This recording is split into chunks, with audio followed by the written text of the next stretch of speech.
इकाई 3 सांख्यिकी स्टैटिस्टिक्स। आप पिछली कक्षा में भी सांख्यिकी को पढ़े हैं।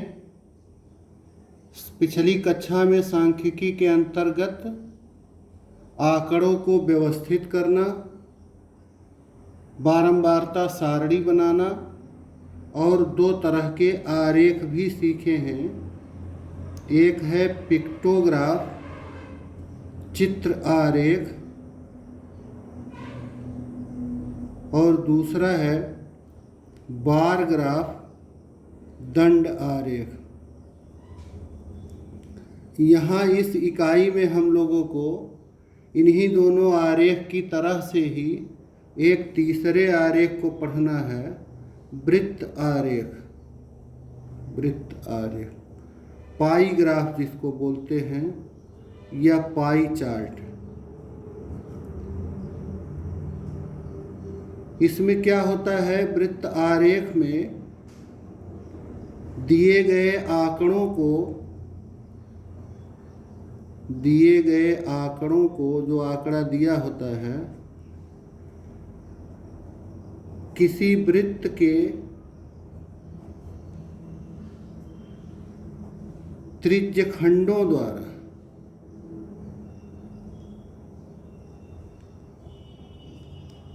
प्रदर्शित किया जाता है।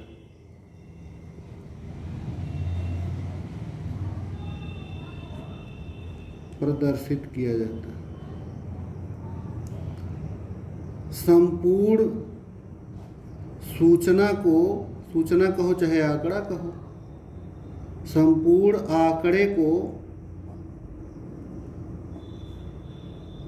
दिए गए समानुपात में, पता होगा कि जैसे कोई है तो आधा है पूरे का, 1/3 है, 1/4 है, तो संपूर्ण सूचना या संपूर्ण आंकड़े को दिए गए समानुपात में विभिन्न त्रिज्यखंडों द्वारा प्रदर्शित कर दिया जाता है।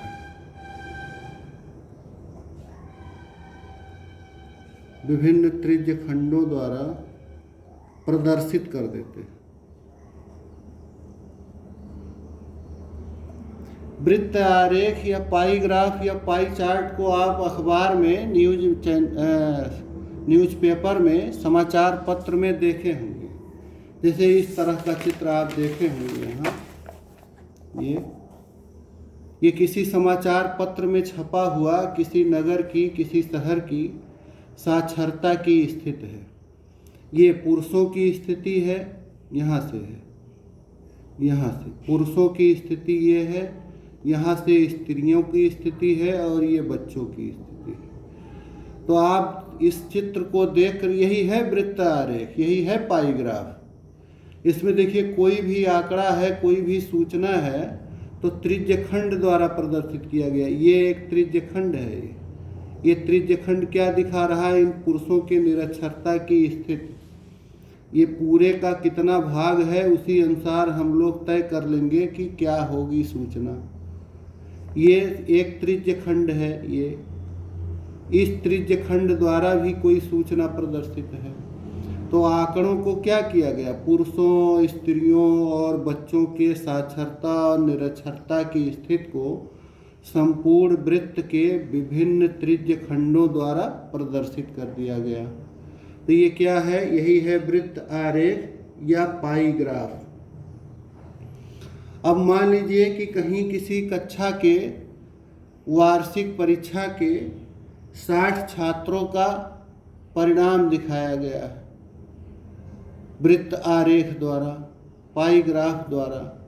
अब उस पाई ग्राफ को, उस वृत्त आरेख को देख करके उससे संबंधित सूचनाओं को हम कैसे जानेंगे, उससे संबंधित प्रश्नों का उत्तर कैसे देंगे, ये आपको समझना है।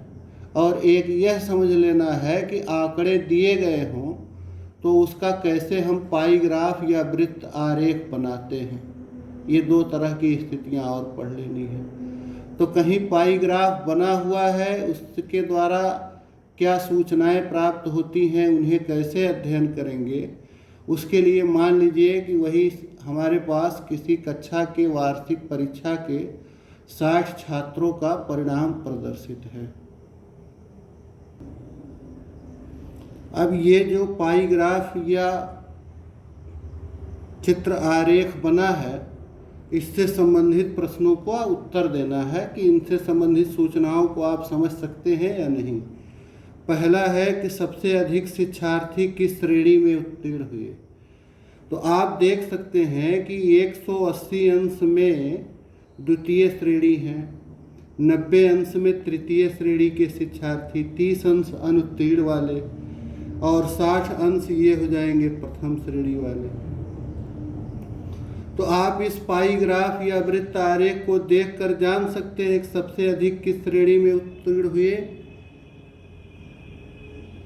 सबसे अधिक द्वितीय श्रेणी में उत्तीर्ण हुए।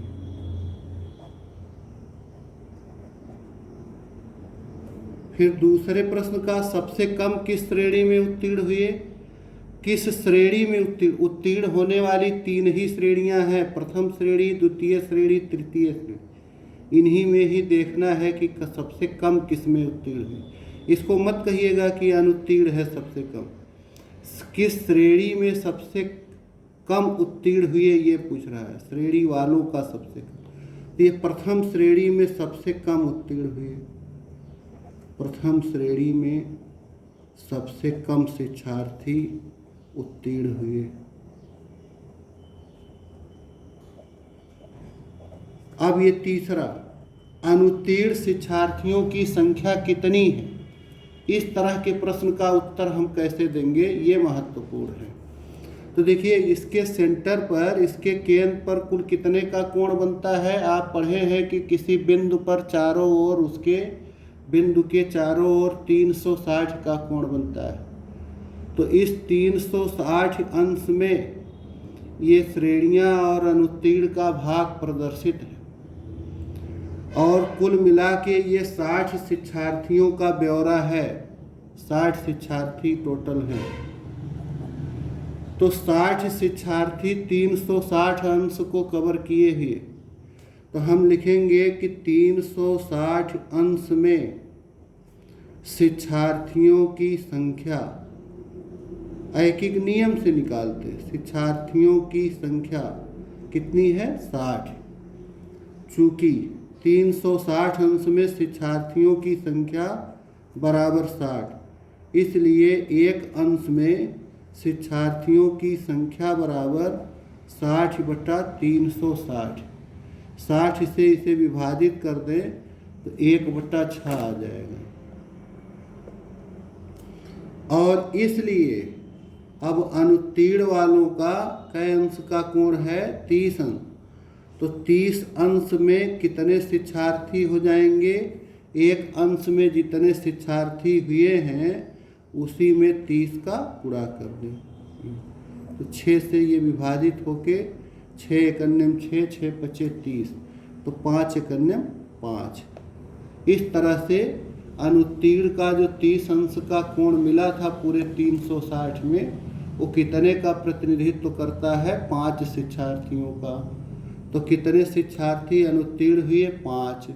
किसी का भी इसी तरह से प्रदर्शित कर सकते, यही इसका तरीका होता है कि मान लीजिए कि ये 100 लोगों का होता, तो कहते कि ये 360 अंश कितने का प्रतिनिधित्व कर रहा है, 100। 360 अंश में शिक्षार्थियों की संख्या बराबर 100, तो एक अंश में कितने शिक्षार्थी हो जाएंगे, 100/360। अब किसी का भी निकालना हो तो कोण के अनुसार हम निकाल सकते हैं। फिर चौथा है कि प्रथम श्रेणी और द्वितीय श्रेणी के शिक्षार्थियों में क्या अनुपात है। तो आप कोण के आधार पर ही जान सकते हैं।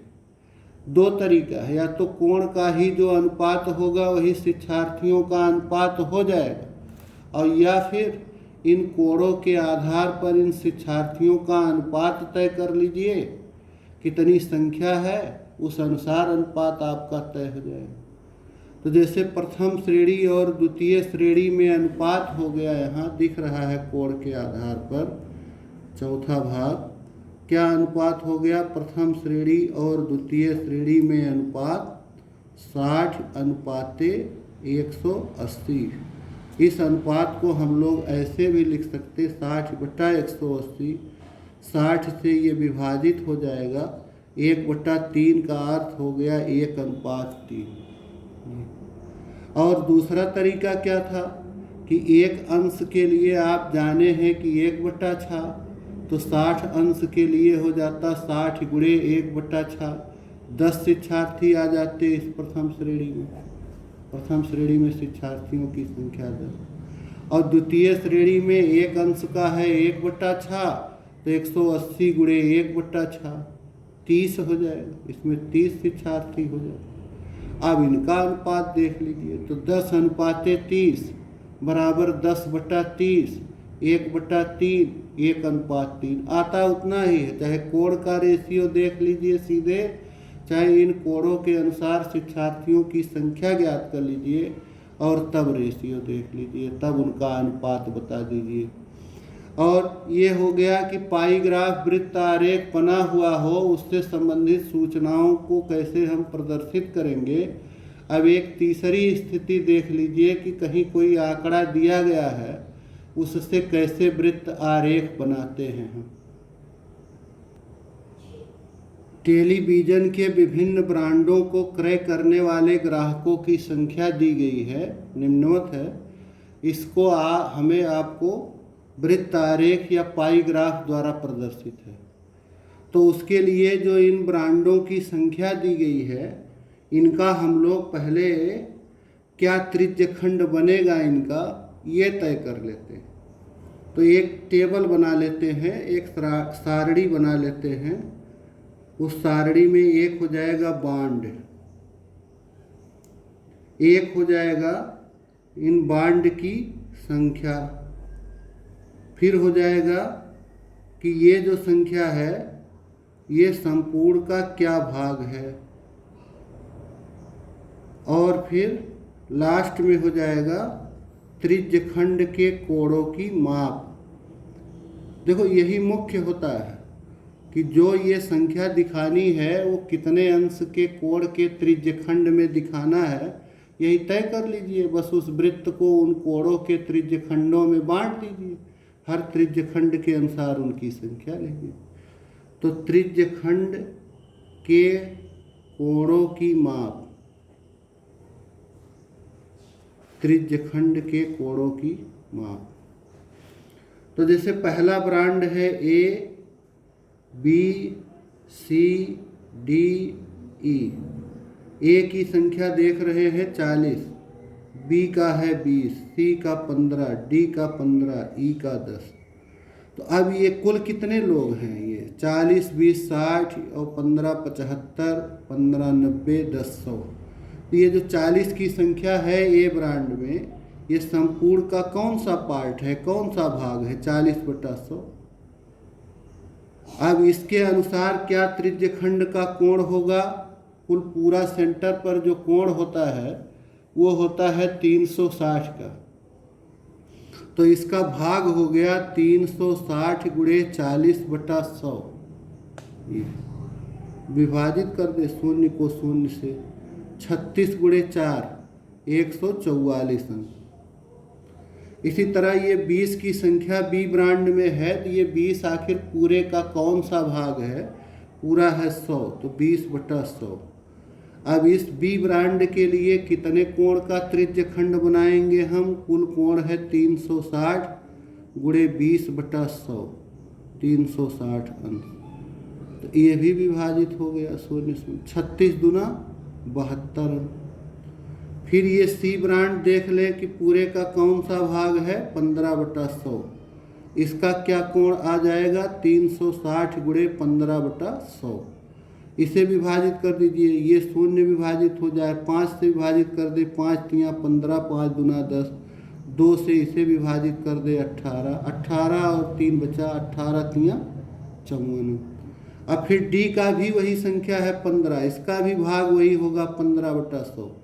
इसलिए इसके लिए भी त्रिज्यखंड का कोण सेम ऐसे सरल करेंगे, 360 गुणे 15/100, तो इसका भी यही आएगा 54।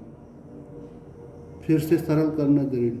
और इसका ई वाले ब्रांड का भाग हो गया 10/100, 360 अंश गुणे 10/100, तो ये फिर विभाजित होके हो जाएगा 36 अंश। तो इस प्रकार 36 अंश के कोण के त्रिज्यखंड में ब्रांड ई प्रदर्शित होगा, 54 अंश के कोण में ब्रांड डी प्रदर्शित होगा, 54 अंश के कोण में ब्रांड सी प्रदर्शित होगा, 72 अंश के कोण में बी और 144 अंश के कोण में ए। अब यही हमें एक वृत्त बना करके इन त्रिज्यखंडों को प्रदर्शित करके उसमें लिख देना। तो आइए एक वृत्त बनाते हैं और इस वृत्त में विभिन्न कोणों के अनुसार उनको दिखा देते हैं। तो मान लीजिए कि ये एक वृत्त है। अब इस वृत्त में हमें इनके अनुसार दिखाना है। तो जैसे ये ई का पहले दिखा दे, किसी का भी आप पहले दिखा दीजिए, कोई दिक्कत नहीं है। तो मान लीजिए कि यहाँ से हम बना दें इसको, तो ये 90 अंश का कोण तैयार हो गया। आपको अच्छे से कोण बनाते हुए बनाना है। अब इसमें देखिए 36 अंश हो गया ब्रांड ई, ये 36 अंश का कोण त्रिज्यखंड बन गया 36 अंश का, इसमें हम लिख देंगे ब्रांड ई। और ये जो कोण बच गया 54, इस 54 अंश में हो गया 54 अंश के ब्रांड डी ब्रांड सी दोनों है, कोई लिख दे तो एक क्रम से चले। तो यहाँ हो गया ब्रांड डी। इसी तरह से फिर 54 अंश का कोण बना दें तो फिर ये हो जाएगा 54 अंश का पुनः कोण बना दिया। तो अब ये हो गया ब्रांड सी, ब्रांड सी। और फिर 72 अंश का कोण बना दें तो वो हो जाएगा ब्रांड बी, तो 72 अंश। और उसका बच जाएगा 144, तो 180 से कुछ कम, ऐसे कर देते हैं।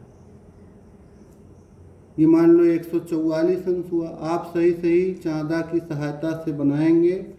144 अंश का ये कोण किसे प्रदर्शित करेगा? ब्रांड ए को। और ये जो कोण हो गया 72 अंश, ये किसे प्रदर्शित करेगा? ब्रांड बी को।